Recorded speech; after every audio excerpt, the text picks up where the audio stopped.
여러분 안녕하십니까? YTN 시청자를 위한 옴부즈만 프로그램 시청자의 눈입니다. 먼저 뉴스 진단 시간입니다. 이번 주엔 영종대교 106중 추돌사고 관련 보도를 모니터했습니다. 이정남 시청자평가원 그리고 사회부 이영원 기자 함께하겠습니다. 두 분 안녕하세요. 안녕하십니까? 안녕하세요. 자, 최악의 추돌사고다 이런 평가를 받고 있는데 그런 만큼 여러 가지 문제점이 드러났습니다. 네.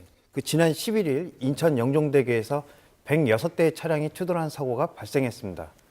이번 사고는 운영업체의 관리 부실과 또 운전자들의 안전 불감증이 빚은 인재인데요.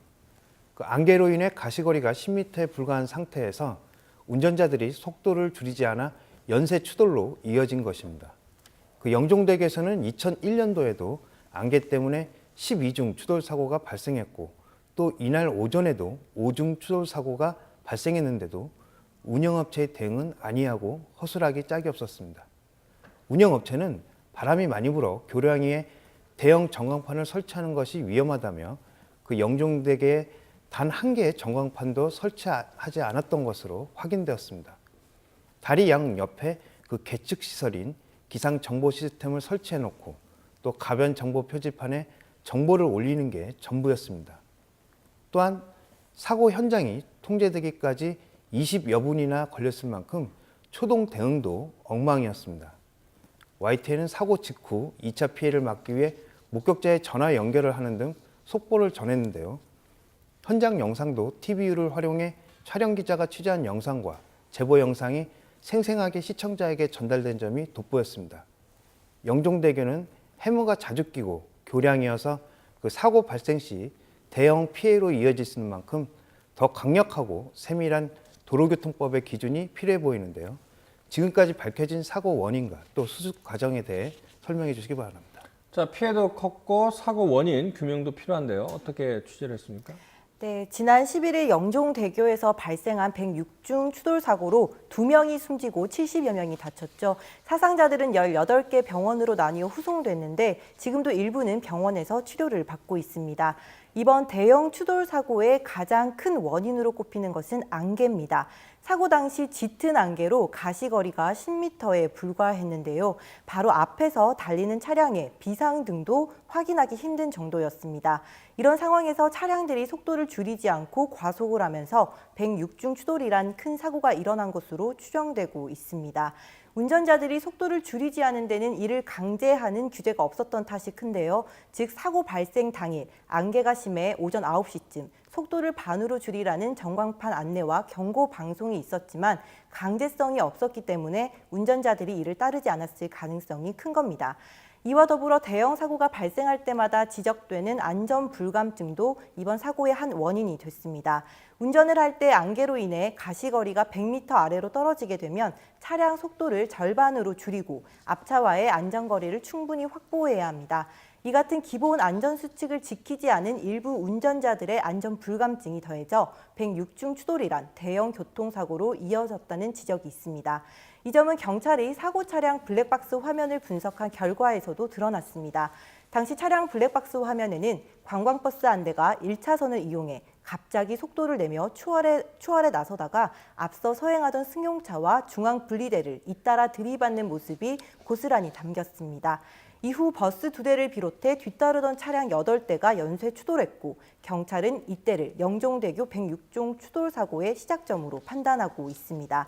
이를 바탕으로 경찰은 사고 운전자들과 목격자에 대해 진술조사를 벌였고 최초로 사고를 낸 관광버스 기사 등 5명을 입건했습니다. 이와 더불어 영종대교의 운영상의 문제는 없었는지도 조사하고 있습니다. 짙은 안개가 끼었던 만큼 안전조치가 적절했는지 살펴보겠다는 겁니다. 이를 위해 경찰은 영종대교를 운영하는 신공항 하이웨이 측 관계자 3명을 불러 자체 매뉴얼 내용을 확인했습니다. 이 매뉴얼에 따르면 가시거리에 따른 속도 제한 외에도 이 거리가 100m 이하일 경우 경찰청과 진입 차단을 협의할 수 있다는 규정이 있지만 태풍이나 강설의 경우처럼 도로를 강제로 통제해야 한다는 의무 규정은 아닌 것으로 확인됐습니다. 이에 도로 운영 주체의 판단에 따라 진입 차단 논의 여부를 결정할 수 있어 신공항 하이웨이의 판단이 적절했는지가 수사당국의 핵심 조사 사안이 될 것으로 보입니다. 네, 수사당국 수사 결과 좀 지켜봐야겠지만 안타깝게도 대형 사건 사고가 끊이지를 않고 있습니다. 네, 그렇습니다. 세월호 참사의 혹독한 대가를 치르고도 안전의식 부재라는 고질병은 하나도 나아지지 않았습니다. 여전히 크고 작은 사고들이 연일 끊이지 않고 있습니다. 이번 사고는 도로 운영업체도 책임이 있습니다. 서울 도심과 인천공항을 연결하는 이 영종대교는 통행료가 일본 고속도로보다 몇 배 더 비싸지만 안전관리는 허술한 수준을 넘었습니다. 언론 보도에 따르면 잘못된 통행령 산정 때문에 영종대교를 포함한 인천공항 고속도로의 운영에 지난 2002년부터 9,600억 원이 넘는 세금이 손실보전금으로 투입됐다는 점입니다. 그런 만큼 운영 및 안전관리에 책임이 없는지 업체에 대한 철저한 수사가 이루어져야 할 것입니다. 경찰은 영종대교에 구간 과속 단속 카메라를 설치를 한다고 밝혔습니다. 사고가 발생한 지도 어느 정도 시간이 지났는데요. 정부 관계 당국의 문제 해결 방안이 나왔는지 궁금합니다. YTN의 심층 보도가 필요해 보입니다. 자, 이영원 기자. 지금 운전자들의 부주의, 안전 불감증만 탓을 할 수 있는 상황인지 좀 궁금합니다. 네, 앞서 말씀드린 대로 이번 대형 추돌 사고의 원인은 짙은 안개 속에서도 운전자들이 감속하지 않은 탓이 큰데요. 하지만 일부 운전자들의 안전 불감증만이 이런 상황을 초래했다고 볼 수는 없습니다. 영종대교는 짙은 안개가 자주 끼는 도로인 만큼 이에 맞는 사고 방지 대책이 마련됐어야 하는데 현실은 그렇지 못했습니다. 대표적으로 과속하지 못하도록 강제할 강력한 수단인 과속 단속 카메라가 거의 없다고 해도 무방한 수준이었습니다. 사고가 난 영종대교 상부도로의 제한 속도는 시속 100km지만 이보다 빠른 속도로 달리는 차량을 발견하기란 어렵지 않았습니다. 4.4km에 달하는 다리 위에 과속 단속 카메라가 한 대도 설치돼 있지 않다 보니 과속 차량이 많은 건데요. 가장 가까운 단속 카메라는 서울 방향으로 영종대교 1km 전에, 공항 방향으로는 16km 전에 설치돼 있습니다. 전체 길이가 40km 남짓되는 신공항 고속도로 전체를 보더라도 과속 단속 카메라는 서울 방향과 공항 방향 통틀어 6개밖에 설치돼 있지 않았습니다. 경찰은 그동안 영종대교가 케이블에 매달려 있는 다리인 현수교라 그 특성상 바람이 불면 카메라 초점이 흔들리기 때문에 고정식 과속 단속 카메라를 설치할 수 없다는 입장이었습니다. 하지만 이번에 발생한 106중 추돌 사고가 역대 최다 추돌 사고로 기록되면서 비판 여론이 높아져 뒤늦게 구간 과속 단속 카메라 설치를 추진한다는 방침을 밝혔습니다. 그럼에도 일각에서는 단속 카메라 설치만으로는 부족하다며 대형 전광판을 세우고 가변 단속 시스템을 도입해야 한다는 지적이 나옵니다. 즉 현행법엔 안개 지역에 교통안전표지, 안개 시정표지, 도로전광표지 등을 설치할 수 있다고만 규정돼 있는데 이번 사고에서 보듯이 단순한 안개 표지는 짙은 안개 속에서는 전혀 보이지 않아 사고 예방에 무용지물이었습니다. 시정거리가 나쁠 때도 운전자들이 현재 상황을 인식할 수 있도록 대형 전광판이 설치돼야 한다는 얘기가 나오는 이유입니다. 또 단순히 과속을 단속할 게 아니라 안개의 농도에 따라 자동으로 규정 속도가 바뀌는 가변 단속 시스템이 도입돼야 사고를 막는 데 도움이 된다는 지적도 있습니다. 이와 더불어 도로 운영업체의 판단에 맡기고 있는 재난관리 매뉴얼도 기준을 정해 도로 통제 등을 의무화할 필요성도 제기되고 있습니다. 사고 발생 일주일가량이 지난 현재까지는 과속 단속 카메라 설치 추진 외에는 구체적인 사고 방지 대책이 나오지 않고 있는데요. 언제든 반복될 수 있는 사고인 만큼 안전 운행을 유도할 시설물 보완과 관련 규정 재정비가 꼭 이루어져야 하겠습니다. 예, 오늘 영종대교 106종 추돌 사고에서 다뤄봤습니다. 두 분 말씀 고맙습니다.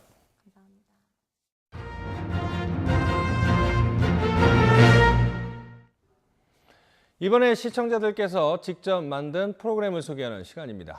농림축산식품부에서 유실동물 방지 및 반환을 위해 동물 등록제 UCC 공모전을 열었는데요. 여기서 장려상을 받은 작품 함께 보시겠습니다. 현대사회에서 동물은 어떤 존재일까요? 우리는 끊임없는 경쟁과 갈등에 의해 갈수록 정의에 목말라 갑니다. 가족 규모의 축소로 생활 속에 외로움을 느끼는 사람도 많아졌죠. 최근에는 동물을 통해 이러한 부분을 극복하는 사람이 늘었습니다. 동물은 우리에게 있어 가족이란 말이 어색하지 않은 존재가 되었고 그만큼 보호받아 마땅한 존재입니다. 우리나라는 아직 동물을 보호하고 관리하는 문화가 정착되지 못했습니다. 동물을 키우는 가정이 증가하면서 실수로 반려동물을 잃어버리거나 심한 경우 동물을 유기하고 학대하는 사례도 늘었습니다. 이런 피해를 입는 동물들이 더 생겨나지 않도록 방지하기 위한 제도 중 하나가 바로 동물등록제입니다. 동물등록제는 어떤 제도일까요? 동물등록제는 2013년 1월 1일부터 시행된 제도로 반려 목적으로 기르는 3개월령 이상의 개를 대상으로 합니다. 반려동물과 그 소유자의 정보를 의무적으로 등록하여 소유자의 책임의식을 독려하고 반려동물의 질병 및 유기동물 발생을 방지하기 위해 추진되었습니다. 등록 대상 동물의 소유자는 전국 시, 군, 구에서 지정한 동물 등록 대행기관에서 반려동물을 등록해야 합니다. 동물 등록 방법에는 내장형 무선식별장치 삽입, 외장형 무선식별장치 부착, 등록 인식표 부착의 3가지가 있습니다. 이 중 한 가지를 선택하여 등록하게 되고 등록된 정보는 동물보호관리 시스템에서 관리됩니다.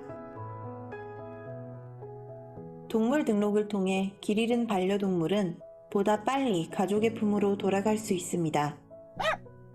거리에서 헤매는 동물이 더 이상 늘어나지 않도록 소중한 당신의 가족에게 사랑의 끈을 달아주세요.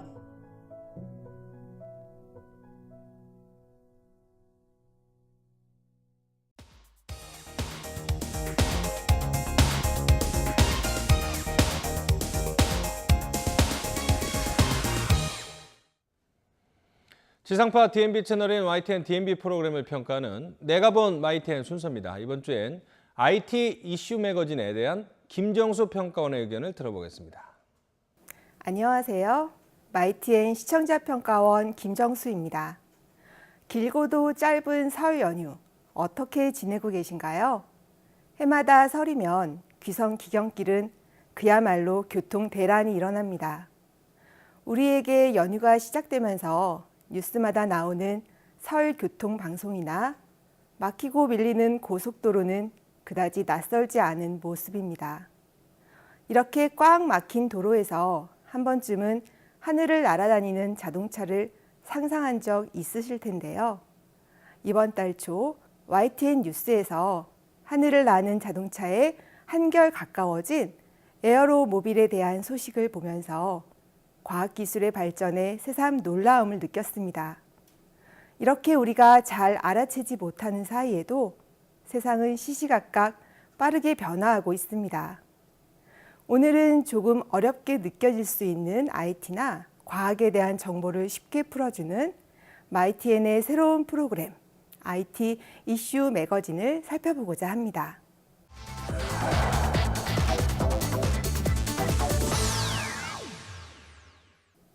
첫 번째 코너는 핫 이슈라는 제목으로 말 그대로 사람들의 많은 관심을 불러일으킬 만한 주제를 선정하여 이에 대한 정보를 알려주고 있습니다. 첫 방송은 드론이 뜨고 있다라는 제목으로 방영되었습니다.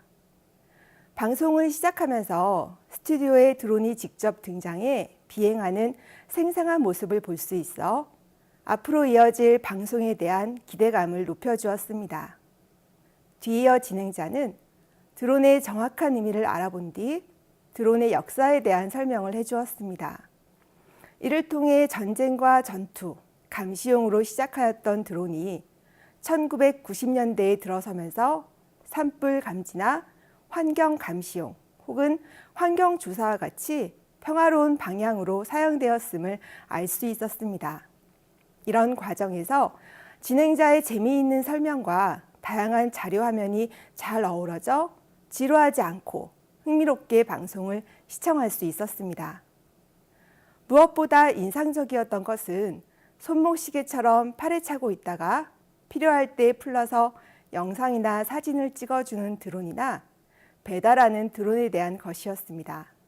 이 부분을 보면서 지금 현재 드론이 벌써 얼마나 우리 생활과 밀접하게 가까워졌는지 알 수 있었고 방송 제목처럼 드론이 왜 뜨고 있는지에 대한 이유를 짐작할 수 있는 다양한 정보를 주어 유익했습니다.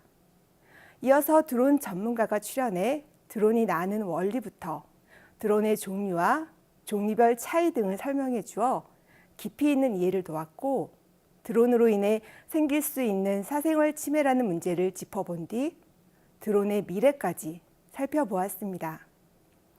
드론에 대한 뉴스를 가끔 보긴 했지만 방송에서 이렇게 드론의 의미부터 역사, 하는 일, 미래의 전망까지 체계적으로 정리해 주어 정보 프로그램으로서의 역할을 잘했다고 생각합니다. 두 번째 사이언스 통은 생활 속 과학을 파헤치는 코너입니다. 이날은 대자연이 빚어낸 바다의 맛, 건조의 과학 과맥이라는 제목으로 방송되었습니다. 첫 번째 코너를 마치고 두 번째 코너 제목을 소개하는 방법으로 샌드아트 기법이 사용되었습니다. 요즘 방송에서 많이 보이는 샌드아트는 다음에 어떤 장면이 그려질까 하는 호기심에 방송에 집중하게 하는 효과가 있는데요. 따뜻한 느낌이 드는 샌드아트를 사용함으로써 두 번째 코너 전에 마음의 여유를 가지게 편안한 시청에 도움을 주었습니다. 뒤이어 겨울이 제철인 포항 구룡포 현지에서 과메기를 만드는 과정을 보여주고 과메기에 숨어있는 과학, 온도와 수분의 비밀을 알아보며 과메기로 만드는 다양한 요리도 소개해주는 등 코너 성격에 충실한 과학과 생활의 만남으로 이루어져 있었습니다.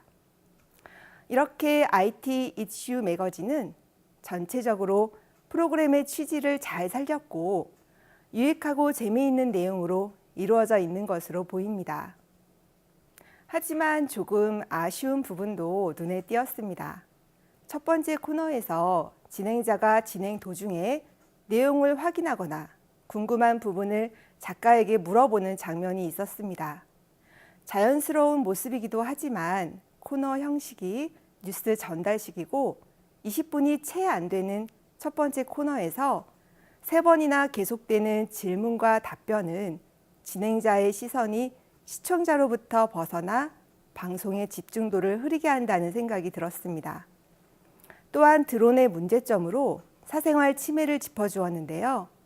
무엇보다 드론이 대중화된다면 가장 큰 문제로 운전 미숙으로 인한 부딪힘 등 개인 안전에 대한 부분이 생길 것을 예상해 볼 수 있습니다. 그래서 방송에서 말한 비행 절대 금지 구역에 대한 이야기를 확장해 개인 안전을 위해 최소한의 비행 가이드라인에 대해 언급했다면 드론 운전자나 일반 시민들이 안전에 대한 경각심을 가질 수 있어 조금 더 의미 있는 방송이 되지 않았을까 하는 생각이 들었습니다. 힘차게 시작한 IT 이슈 매거진. 앞으로도 재미있고 유익한 과학 이슈와 생활 속 과학을 만날 수 있길 바랍니다.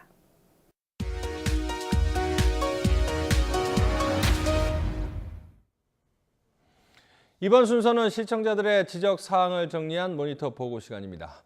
기사를 작성할 때 인권 보호와 개인의 사생활 보호를 위해 사건 당사자의 이름이나 신분, 이 소속 등을 보통 밝히지 않는 게 기본적인 원칙입니다. 그런데 YTN 뉴스에서는 익명 보도가 지나치게 많아서 시청자들의 알 권리를 충족시키지 못하고 뉴스의 신뢰도를 떨어뜨린다는 시청자들의 지적이 있었습니다. 지난 13일 YTN에서는 대출 이익 손실 고객에 떠넘긴 농협과 2억짜리 땅을 6억에 사들인 조합장이라는 기사를 전했습니다.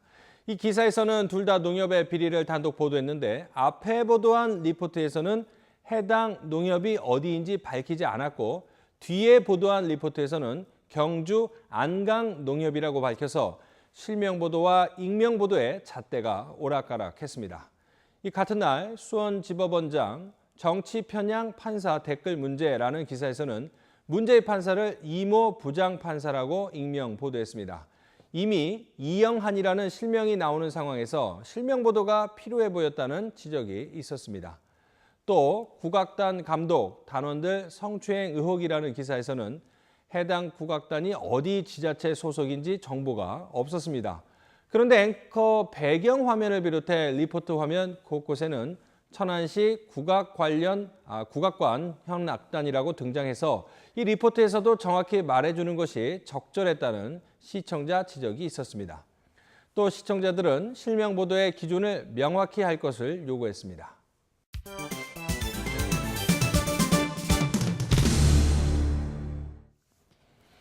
언론 전문가로부터 우리 언론의 문제점과 발전 방향 등을 들어보는 매체 비평 시간입니다. 오늘은 최은경 한양대학교 교수로부터 시청자가 원하는 단독 보도라는 주제의 논평 들어보겠습니다. 언론은 보통 다른 언론사가 보도하지 않은 것을 먼저 보도할 때 단독 보도라고 부릅니다. 하지만 디지털 정보화 시대 다양하고 많은 매체가 동시다발적으로 유사한 뉴스를 쏟아붓고 있는 상황에서 특정 언론사에서만 볼 수 있는 단독 보도를 접하기란 쉽지 않습니다. 반면 일선에서 취재를 하며 바쁘게 움직여야 하는 기자들은 출입처 같은 안정적인 뉴스 공급원에 의존하는 경향이 있습니다. 주어진 시간에 정보원이 제공한 자료를 전달해야 하다 보니 자료에 대한 검증이나 포괄적이고 정교한 자료 해석이 부족할 때도 있습니다. 예를 들어 2월 12일 YTN 뉴스10은 지난해 아동학대가 전년보다 44% 급증했다는 보도를 했습니다. 뉴스 도입에서 최근 사회적 문제가 된 어린이집 학대에 대한 언급을 했지만 인용한 통계 자료에 따르면 아동학대가 일어난 장소는 가정이 8,458건으로 압도적으로 많았습니다. 어린이집이 273건이라는 자료를 고려한다면 뉴스는 가정 내 아동학대가 더 심각하다는 점을 심층 취재했어야 합니다. 하지만 당시 뉴스는 어린이집에 CCTV 설치를 의무화할 계획이라는 국회의원의 인터뷰로 마무리됐습니다. 뿐만 아니라 영상 뉴스에서도 통계 자료를 출처를 밝히지 않는 실수도 있었습니다. 전형적인 정보성 뉴스가 갖는 한계를 보여준 것입니다. 사실 언론사 간의 치열한 경쟁과 특종에 대한 부담은 이제 피할 수 없는 현실입니다. 하지만 사회 곳곳의 다양한 문제를 취재하면서 진실을 밝혀내려는 기자들의 숨은 노력은 단독 보도에서 잘 드러날 때가 있습니다. 예를 들면 지난 2월 5일 YTN은 소금물 관장으로 불치병을 낫게 한다는 목사 부부의 사기극을 단독 보도했습니다. 경쟁 언론사들은 YTN의 단독 보도를 재빨리 따라 보도했고 사기 부부에 대한 공분이 일파만파로 번지면서 의미 있는 사회 이슈들이 논의되었습니다. 기자는 우리가 주목하지 못하는 주변의 현상에 늘 관심을 갖고 있습니다. 그리고 현상의 원인과 배경을 탐색하면서 사건과 사고의 중요성, 즉 뉴스의 가치를 판단합니다. 예컨대 기자가 평소 가지고 있던 문제의식과 가치가 취재 과정에서 드러나게 되는 것입니다. 물론 녹록치 않은 취재 과정과 뉴스로 만들어 보도하기까지의 많은 어려움이 있을 때가 있습니다. 기자들에게 어려움이란 절대적 권력에 의한 외압이 될 수도 있고 중요한 사회 가치가 충돌할 경우 보도를 미루거나 포기하는 상황이 될 수도 있습니다. 그럼에도 불구하고 시청자가 진정으로 원하는 뉴스는 특정 언론사에서만 독점적으로 보도되는 특별한 뉴스가 아니라고 생각합니다. 시청자는 우리 사회 어두운 곳을 밝혀주면서 위로가 되는 진정성 있는 뉴스를 원하고 있습니다. 현실의 어려움과 적당히 타협하면서 정보만 전달하는 뉴스가 아니라 기자의 살아있는 시대 정신이 담긴 진정성 있는 뉴스를 시청자는 늘 기대하고 바라고 있습니다. 시청자의 눈은 시청자 여러분의 참여를 기다리고 있습니다. YTN 홈페이지 시청자 의견 코너에 글을 남겨주시면 좀 더 정확하고 공정한 방송을 만드는 데 참고하겠습니다. 이번 주 순서는 여기서 마치겠습니다. 고맙습니다.